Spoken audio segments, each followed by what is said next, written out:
Assalamualaikum warahmatullahi wabarakatuh. Ketemu lagi sama saya.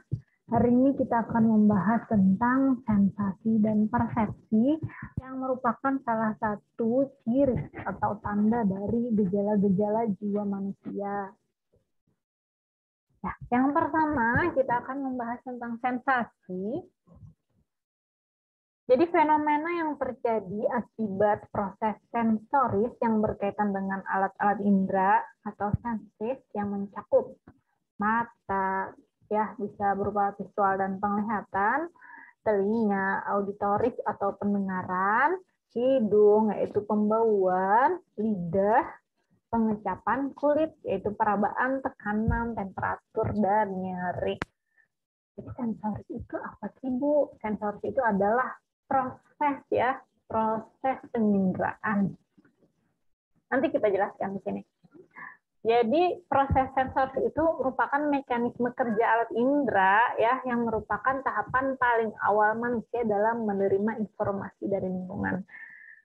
Jadi alat indera kita seperti mata tadi kan melihat ya. Jadi itu merupakan awal kita manusia ya berhubungan dengan lingkungan atau menerima informasi dari lingkungan. Stimulus atau rangsangan melanda alat indera, entah itu mata ya, entah itu telinga, hidung, lidah, kulit ya, apapun yang melanda itu namanya sensasi. Kemudian alat indera menghubungkan organisme dengan lingkungan. Organisme ini maksudnya kita ya. Jadi alat indera yang kita punya itu menghubungkan kita dengan lingkungan kita. Tanpa alat indera ya di tubuh kita, tanpa alat indera di kita akan kesulitan untuk berhubungan langsung dengan lingkungan. Ini ada definisi sensasi ya. Yang pertama ini sensasi itu apa? Yaitu sejumlah informasi yang relatif kurang bermakna yang terjadi ketika otak memproses sinyal elektrik yang berasal dari panca indera. Ya terkadang ya informasi yang diterima oleh panca indera itu nggak terlalu bermakna juga. Ya misalnya kita merasakan panas, lalu kulit. Dari mana kita tahu panas? Itu kulit kita yang merasakannya. Ya. Kemudian, menurut Dennis Kohn, bila alat indera mengubah informasi menjadi impuls syarat dengan bahasa yang dipahami oleh otak, maka terjadilah sensasi. Jadi sebenarnya alat indera itu cuma merasakan atau menerima informasi saja ya. Misalnya kayak dia terkena panas matahari, terus telinga kita mendengar sesuatu, mata kita melihat ya. Tapi sebenarnya otak yang menerjemahkan apa yang kita rasakan itu ke dalam sebuah bahasa. Ya, lalu itu namanya sensasi. Kemudian definisi sensasi yang lebih rumit apa itu? Yaitu pengalaman elementer yang segera. Jadi sifatnya segera ya. Langsung aja setelah kita menerima stimulus dari lingkungan, ya sifatnya segera. Tidak perlu diuraikan dengan verbal atau simbol-simbol tertentu atau konseptual tertentu, nggak usah dijelaskan dengan kata-kata lah maksudnya atau konsep ya. Jadi terutama sekali berhubungan dengan alat indera. Intinya sensasi merupakan kesadaran pertama kita pada stimulus eksternal yang ada di lingkungan. Transduction atau transduksi atau bahasa kitanya itu konversi ya. Proses di mana panca indera merubah energi fisik ke sinyal-sinyal listrik, ya sinyal-sinyal listrik yang ada di syaraf kita, kemudian menjadi impuls saraf dan diteruskan ke otak untuk diproses ya. Apa yang kita lihat, apa yang kita dengar ya, itu langsung menjadi sinyal listrik yang kemudian menjadi impuls saraf ya, dibebankan ke saraf, kemudian diteruskan ke otak kita lalu diproses. Seperti contohnya saat kita mencium bau gubang lah ya, ini gubang. Kita tidak menyukai bau gubang ya. Jadi nanti bau ini akan menjadi sinyal-sinyal listrik yang kemudian menjadi impuls saraf dan diteruskan ke otak bahwa itu bau-bauan yang tidak disenangi. Doktrin energi spesifik. Prinsip yang menyatakan bahwa modalitas sensoris yang berbeda, penglihatan atau pendengaran muncul karena sinyal atau stimulus yang diterima oleh alat indera merangsang jalan syaraf yang berbeda mengarah pada area-area yang berbeda di otak. Misalnya sinyal dari mata, impuls syaraf yang berjalan sepanjang syaraf optik menuju korteks visual. Jadi korteks visual itu kalau nggak salah di depan gitu ya. Sinyal dari telinga, impuls saraf berjalan sepanjang saraf auditoris menuju korteks auditoris. Itu salah satu bagian yang ada di otak. Senestesia. Kondisi di mana rangsangan pada satu indera menimbulkan sensasi pada indera yang lainnya.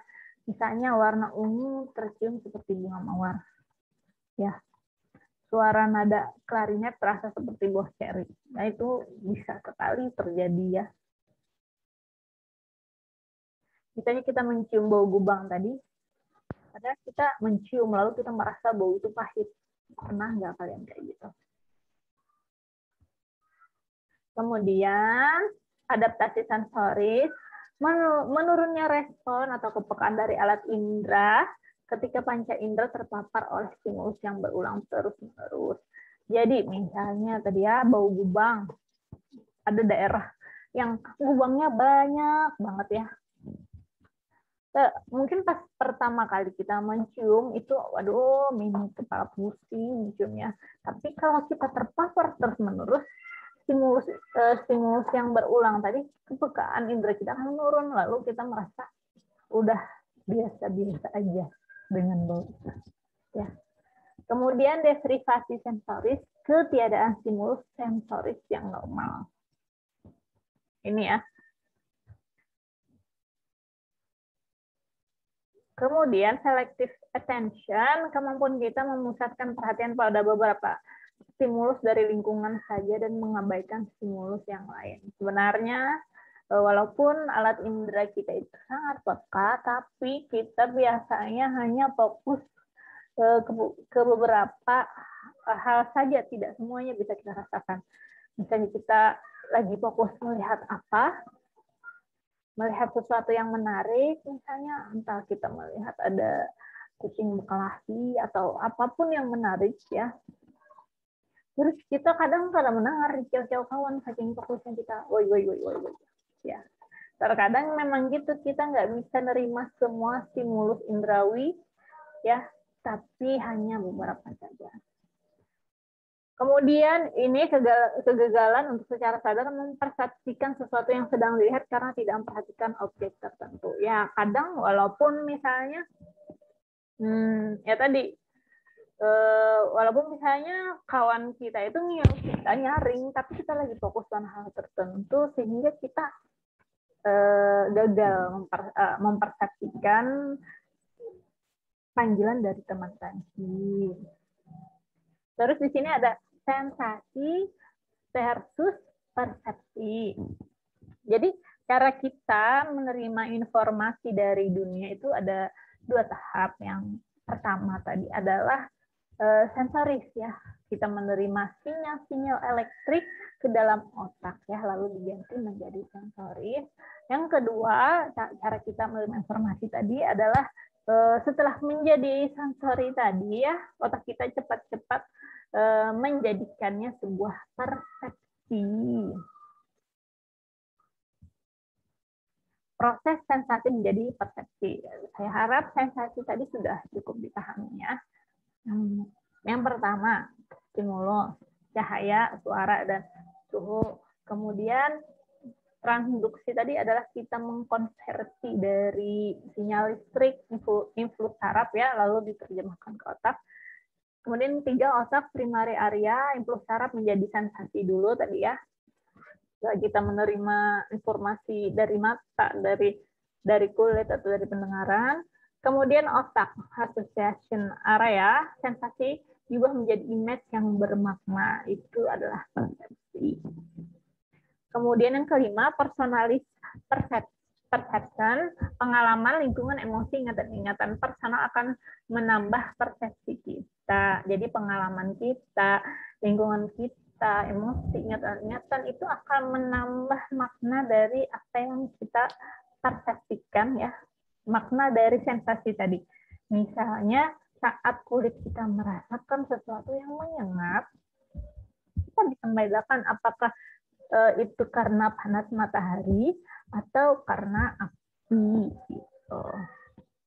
Oleh karena itu, persepsi bisa tidak mencerminkan stimulus aslinya. Persepsi dapat bias, berubah atau terdistorsi. Gimana tuh Bu maksudnya? Ya, jadi ya, apapun yang kita persepsikan kadang tidak tepat. Misalnya stimulus tadi kita mendengar suara ya. Mendengar suara, lalu terjadilah ini proses-proses yang panjang ini lalu diterjemahkan menjadi makna tertentu. Kita mendengar suara yang agak seram ya, malam-malam, suasananya kadap, kayak suara hantu. Karena pengalaman kita ya, atau ingatan-ingatan kita itu mirip suara hantu yang kita lihat di film-film atau cerita-cerita. Nggak taunya itu suara orang kayak gitu. Terus kita dengar geratak-geratak, apa itu? Jangan-jangan ada orang atau ada maling ya, karena menurut pengalaman kita bunyi yang kayak gitu adalah bunyi orang yang mencoba masuk misalnya ke dalam rumah kita, bunyi geratak-geratak tadi taunya tikus ya. Jadi kayak gitu, persepsi kita nggak selalu benar. Sensasi PS persepsi, sensasi sejumlah informasi yang relatif kurang bermakna yang terjadi ketika otak memproses sinyal elektrik yang berasal dari indera, proses penginderaan, proses penerimaan rangsangan. Itu sensasi. Jadi maksudnya yang nggak bermakna itu gimana sih Bu? Ya kadang yang kita lihat ya, kita keluar rumah, yang kita lihat tuh banyak banget kan ya, itu adalah proses sensasi menerima informasi yang kurang bermakna. Pas kita mendengar tuh saat duduk gini aja ya, banyak yang kita dengar, ada suara cicak, ada suara kipas angin, ada suara tetangga berbicara, ada suara anak-anak yang sedang main-main, saya juga dengar suara orang lagi mengaji. Itu kan informasi yang sebenarnya kurang bermakna, tapi nanti kita pilih yang mana yang menjadi perhatian kita. Persepsi adalah pengalaman sensoris yang bermakna yang dihasilkan oleh otak dan menghubungkan ratusan sensasi. Jadi persepsi ini kumpulan dari ratusan sensasi. Misalnya ini siang kan ya, lalu saya dengar orang ngaji di masjid. Persepsi saya menerjemahkan bahwa ini sebentar lagi menuju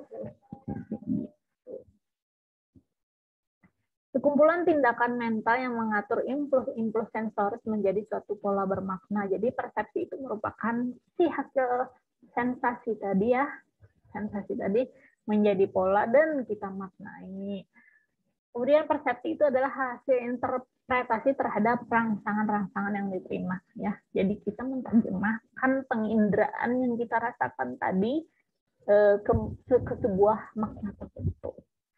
Proses diterimanya rangsangan sampai rangsangan itu disadari atau dimengerti. Jadi, yaitu rangsangan itu akhirnya dimengerti, maka itu namanya persepsi. Teman-teman bisa refleksikan sendiri ya, teman-teman sekarang sedang duduk di mana, ya. Lalu apa yang teman-teman dengar, apa yang teman-teman lihat itu merupakan proses sensasi.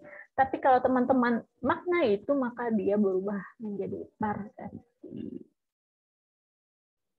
Kemudian, mohon maaf ini kelebihan.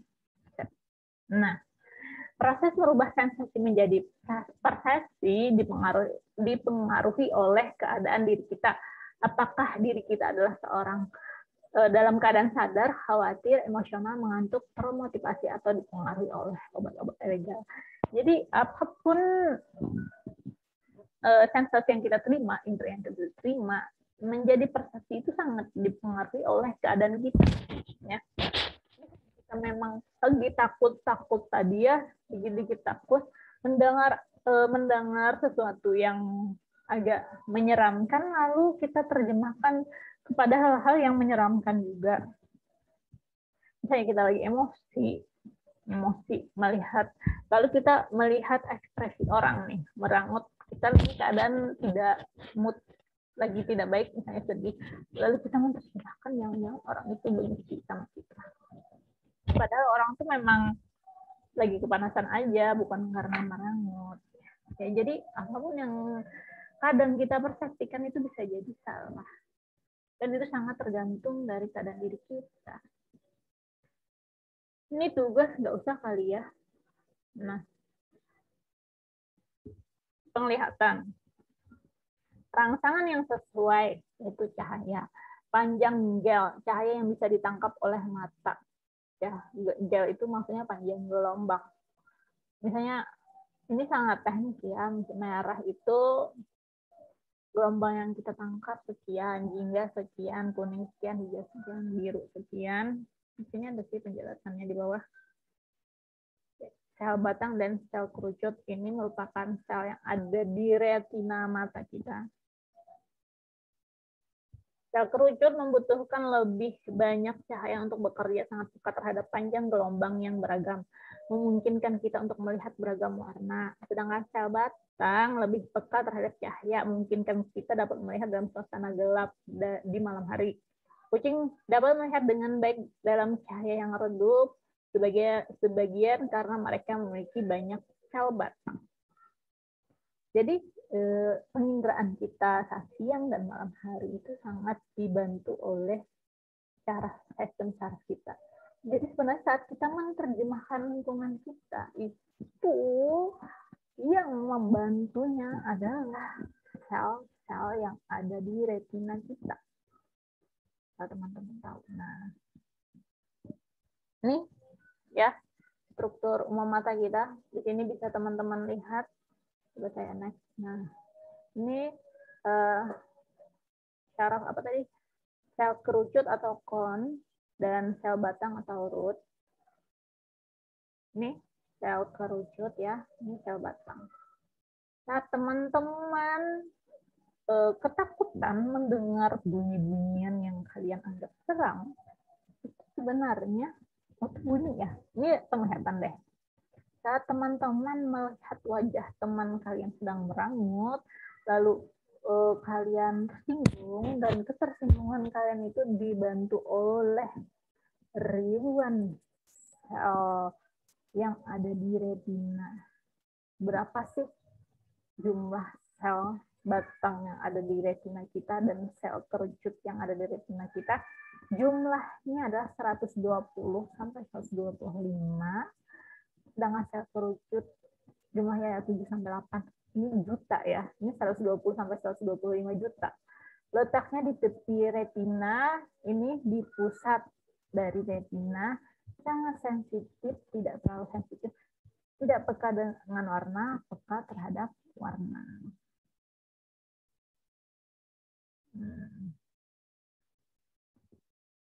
Teori trikromatik. Teori persepsi warna yang mengajukan 3 mekanisme dalam sistem penglihatan. Setiap sistem peka terhadap rentang panjang gelombang tertentu. Interaksi antara ketiga sistem ini akan menghasilkan sebuah pengalaman warna yang kita alami. Jadi ketika kita melihat warna, ya ternyata itu tidak sederhana ya.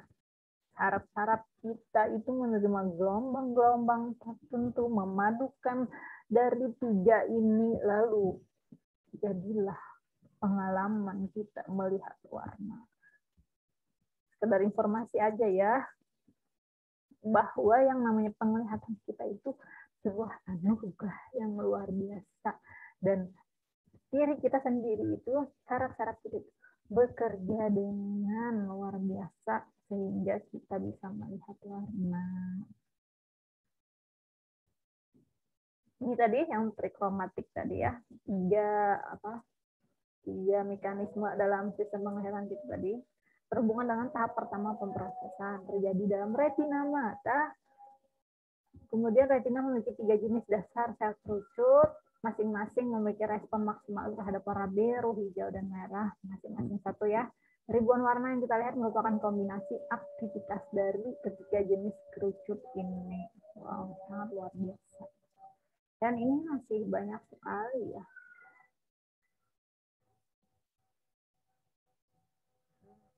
Mungkin sampai di sini dulu ya. Nanti kita sambung di pertemuan berikutnya. Thank you sudah memperhatikan. Wassalamualaikum warahmatullahi wabarakatuh.